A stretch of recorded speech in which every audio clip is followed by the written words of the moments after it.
the Market Leader TV show. My name is Uganda Skilawe, and today is our first session for this year, 2017. And today we're going to start with one of the leading CEOs in manufacturing sector, hospitality, food and beverage, and real estate.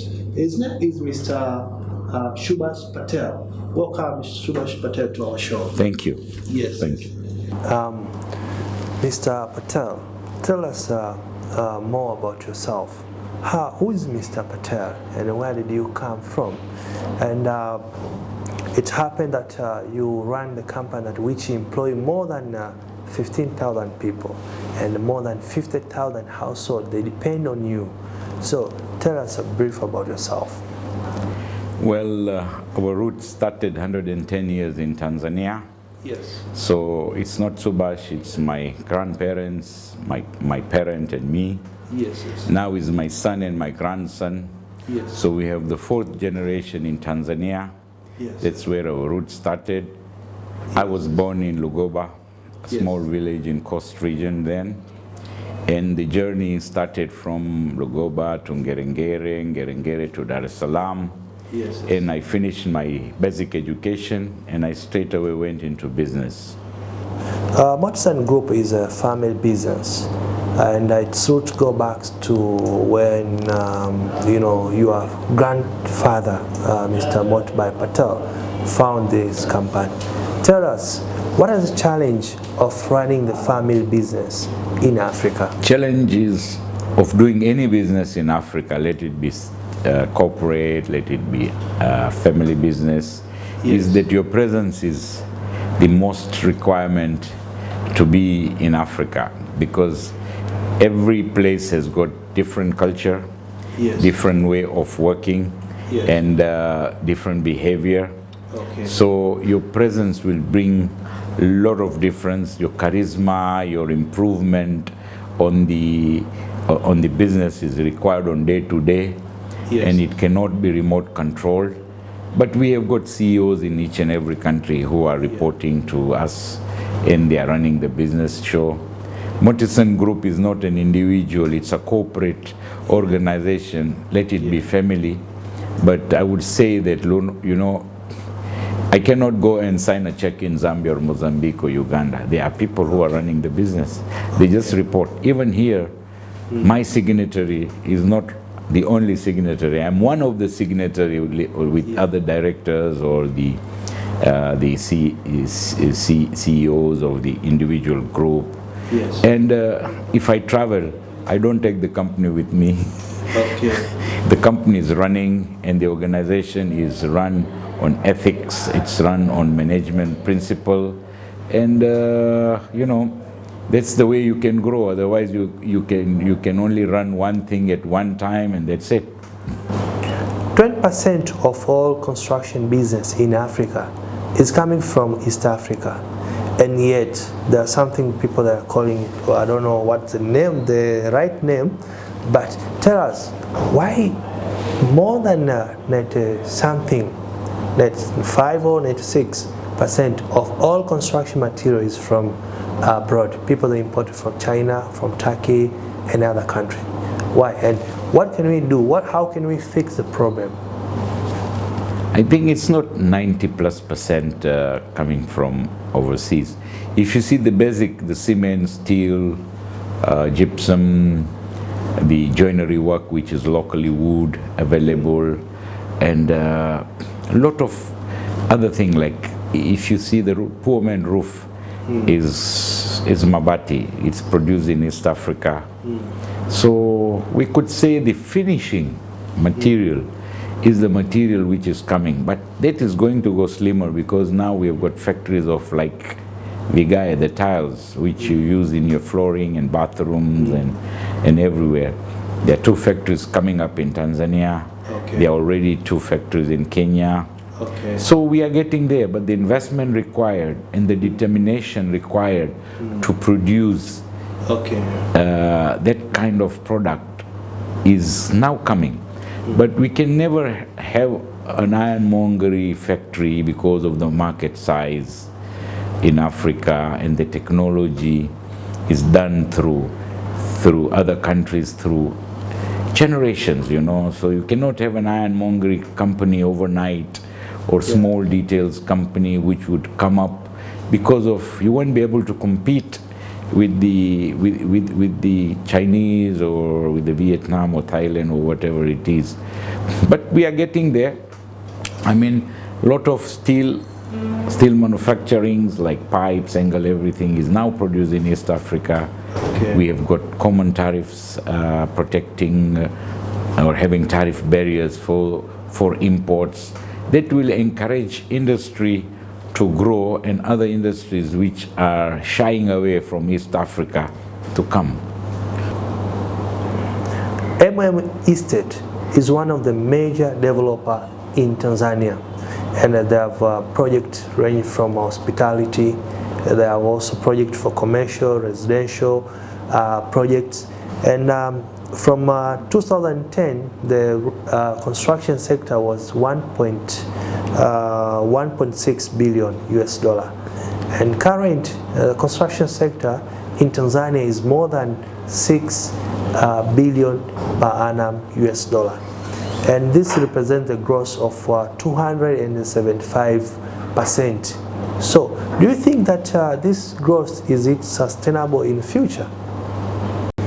Any growth which is sustainable in a developing country is going to be sustainable, because the growth is depending on the economical situation and power what the economy has got. If the economy has got the power, the growth is sustainable. But if the economies are struggling, then the growth is either stagnant or is going down. And East Africa, or Africa as a whole, is an agriculture-dependent economy, especially in Tanzania. In Kenya is not, but Tanzania, Uganda is mostly agriculture-based economy. So when the commodity prices are strong, the growth is strong. When the commodity prices are low, the growth is low. Yes. I like your motto. Rising across Africa is very, very one of the best motto for the corporate in Africa. I want to know from you, what is the importance of Tanzania market to Motisun Group? The Motisun Group is a Tanzanian-based company. Yes. I mean, our roots are from Tanzania. Yes. And our grandparents had come to this great nation. Yes. And they were accepted by the people whom they were living with. Yes. And the growth is there because of the country, not of an individual prospect. The country has prospered, so Motisun has prospered. Okay. And we say that we have raised from Africa because that's where we belong to. Yes. And that's where we feel that our growth should be, okay, and our focus of business should be. We are nowhere out of Africa in any business yet, and we don't intend to do during my leadership so far. Okay. I don't know how long I'm going to be a leader of this organization, but till now, I don't think so. Our growth is out of Africa. What are your main goal in Africa? My main goal is to bring technology nearer to the people. Okay. And educate them that technology can be adapted, technology can be enhanced, and we are living in a technological world. If we are left behind, we won't be productive, we won't be competitive, and we won't grow. Okay. With population of 52 million in Tanzania, and still the number is growing up. In Tanzania currently there is a shortage of 3 million house. What is the segment you think that Motisun Estate is interested actually? You see, we are already in construction business.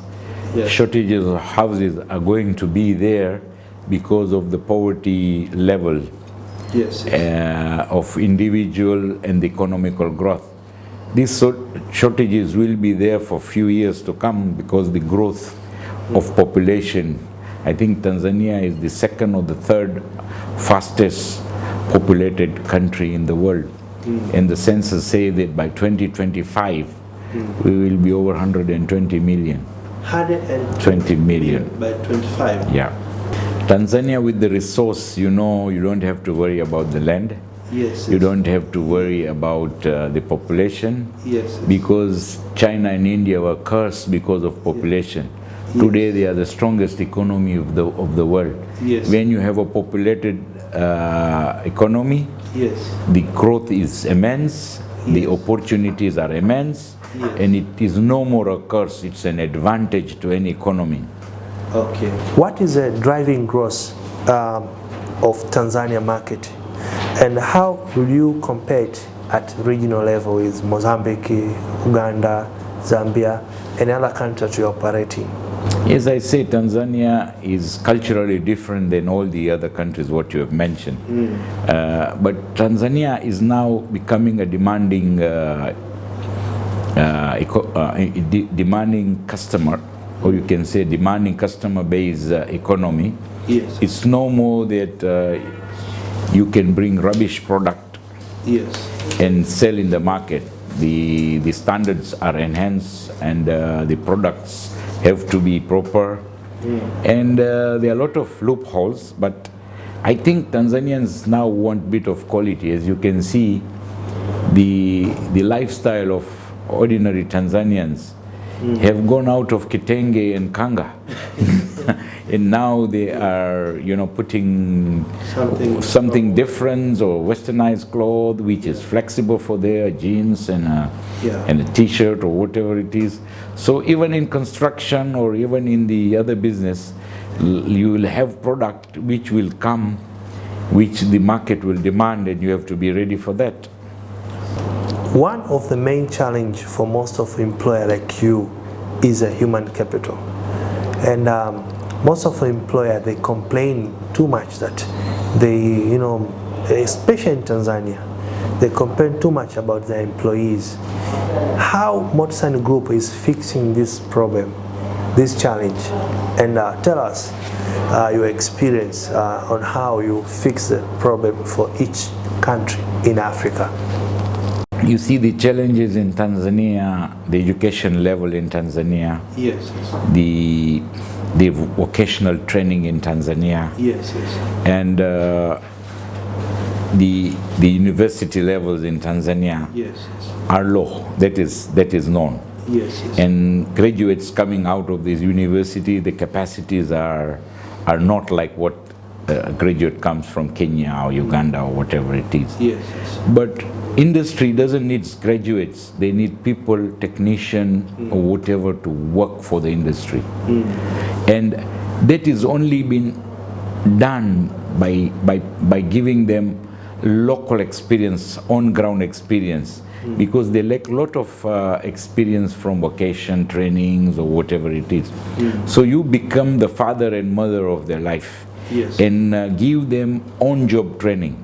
And Motisun are proud that we have made this dream true to so many local whom we have trained. And not here. We have trained them in Zambia, we have trained them in Mozambique, we have trained them in Uganda. And we were the first plant in Uganda to put on roofing. We were the first plant and the only in Zambia till now. We are the first and only plant in Mozambique. So you could see that we couldn't get any local trained people. And in Mozambique, we are in Nakala. It's like a tiny, small town like Bagamoyo. So where can you get trained people? And the country has got 2,900 kilometers land difference between one place to other place. So, I mean, you have to do on-job training. There's no other way. Otherwise, your business would not sustain. If I train an engineer, they will pinch him. If I train an accountant, they will pinch him. So the demand for trained people, local Tanzanians, is huge. Yeah, I can see. The difference in Kenya or Uganda, where the graduates are there and you can employ them and train. So Tanzania, you talk to banking sector, you talk to any sector, the amount of pinching between industries or staff is huge. Like we are in industry, you can find Not in one industry, there's not ex-MMI employer in steel. Okay. I can challenge you, let it be in Mwanza, let it be in Arusha, let it be in Tanzania, Dar-Es-Salaam or Kibaha. You will find few staff whom we have trained, but now they've gone for greener pasture in other companies. But that is fine. Which new initiative in 2017 are you going to introduce? And what are the new initiatives in the next coming 3 years are you going to introduce? You see, the initiatives are, if you talk in steel industry in Tanzania, we are going to put a new color coating line which will use gas instead of electric. The old line was using electricity. Okay, we are going to put a puff panel line which will make insulation for temporary houses or insulation for cold rooms or whatever it is. Yes, yes. For food industry. We're going to start a steel rolling mill known by Kiboko Steel Company, which will produce TMT bars. TMT. Like international standard bars, which is only done by one producer in Tanzania so far. But there are 3-4 coming, and we will be one of them.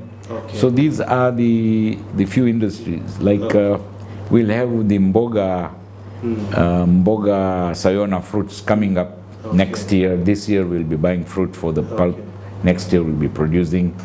We just opened an industry in Mwanza.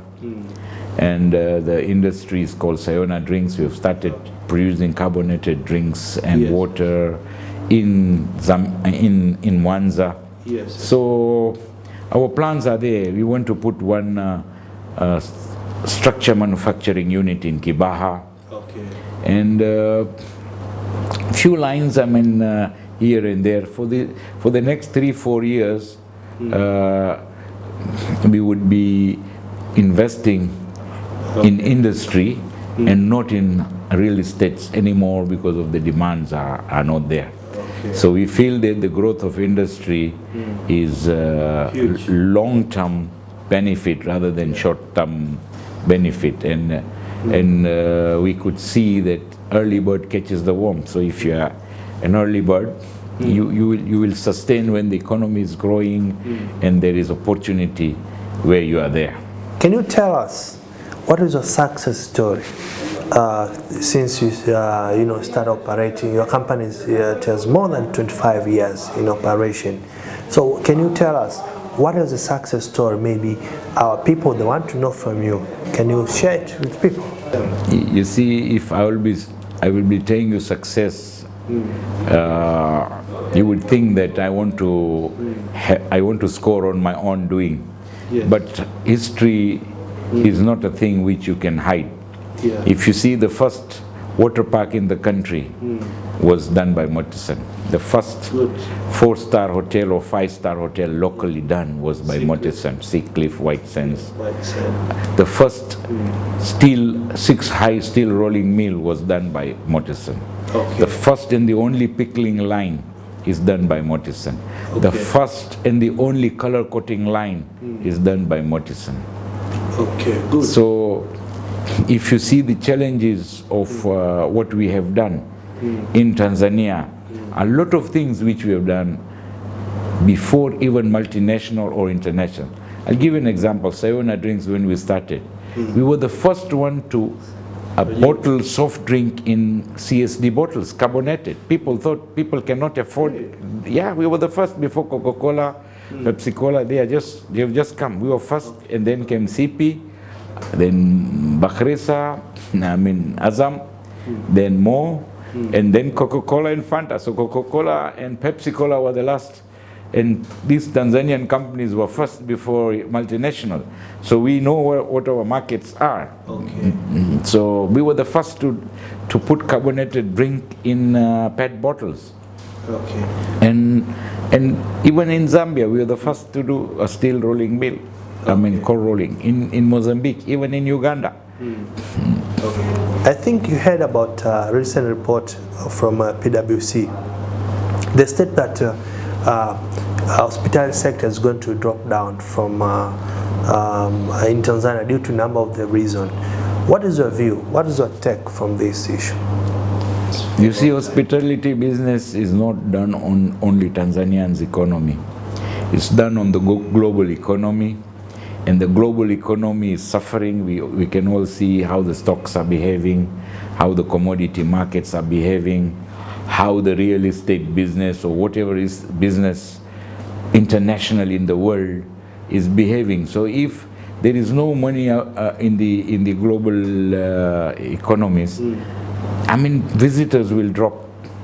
And I think Tanzania is still much better than so many other countries in tourism, that the suffering is not great. It's okay. The volumes have gone down, it goes without saying.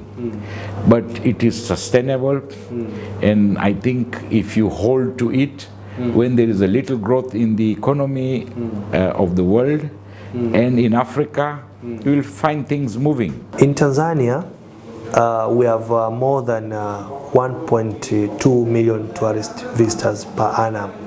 In Rwanda, they have more than 1.4 tourists per annum. In South Africa, they have above more than 10 million visitors per annum. In Morocco, they have more than 4.8 per annum visitors. France, they have more than 84 million visitors per annum. So can you tell us what actually is missing in Tanzania? What can we do so that we can sort out the issue, so that we can at least have more than 6 million visitors per annum, just for starting? Because as for some research, as per research recent, I saw that Tanzania is leading with a number of tourist attraction in Tanzania. So what can we do, Mr. Shubas? These attractions are not promoted, and the infrastructure going to those attractions are not all that good. So it hinders the tourism to flow in.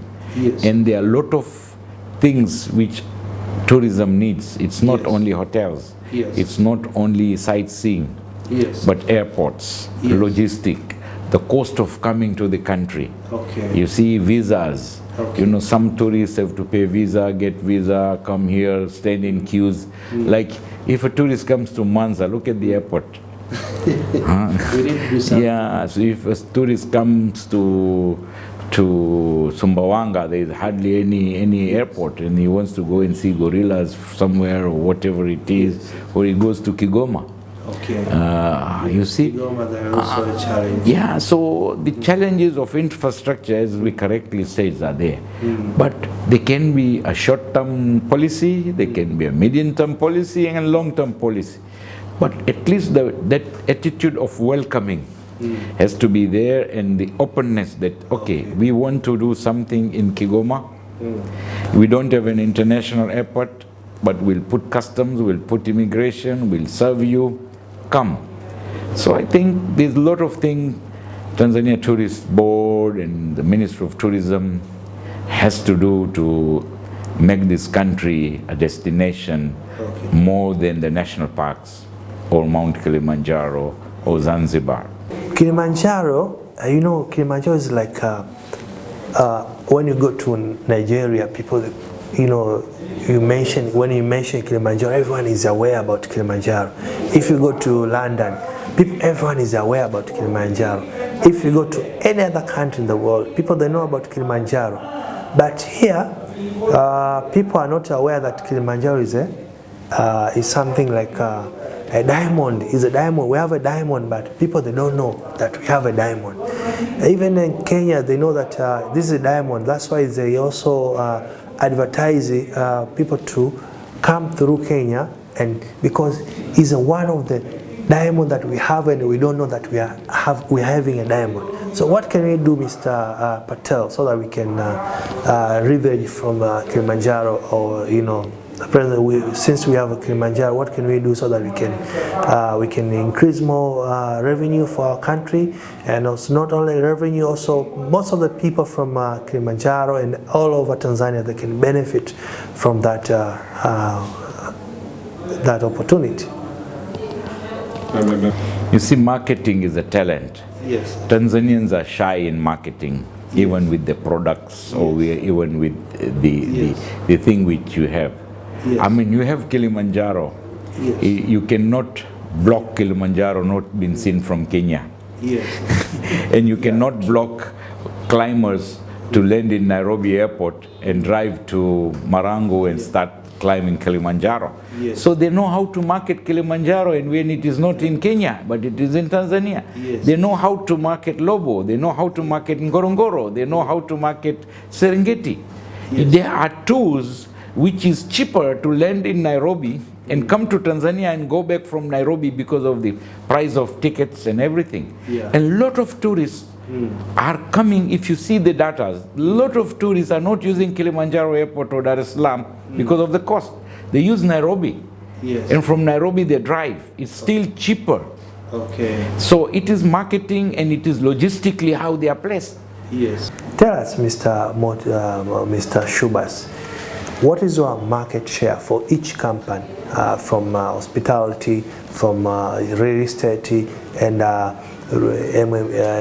beverage and food, and other sector you're operating? What is the market share for each company? Still, you can say in roofing, with the local, we are 40% of the market in the roofing business. Okay. And our steel business, the other steel products, maybe 30%. In hospitality, in Dar-Es-Salaam, we can say we are about 11% of the market, because we've got 4 properties in Dar-Es-Salaam and 1 in Zanzibar. Okay. And real estates, we are very small. You know, we have little here and there. So we don't demand any market, but it was part of our growth path. Okay, that's good. So to conclude, I would like to give you a chance to share with people maybe anything that we didn't discuss in our discussion today, so that people they can hear from you. Can you tell us, people, anything that we didn't, we didn't discuss, and you want to, tell people before we wind up our interview today? I mean, people who have come to Tanzania for the first time or not known Africa, I think they would not know Motisun, but our group presence is there, and actions speak louder than words. Yes. We are in business. We are about 24 years, 25 years in industries and hotels or whatever it is. Yes. And we're going to remain here. Yes. This is our home. Yes. And we are focused on Africa. We are focused in Tanzania. And our growth is either here or nowhere. Yes. And we are here to remain. We will be one of them. And we are not going to shy away from any of them. Thank you for having you, Mr. Kasho. Thanks. Thank you for watching our Meet the Market Leader TV show. And today it was one of the best show ever. And don't forget to subscribe to our YouTube channel. You go to www.youtube.com/Meet the Market Leader TV show. And till next time, thank you. Proudly sponsored by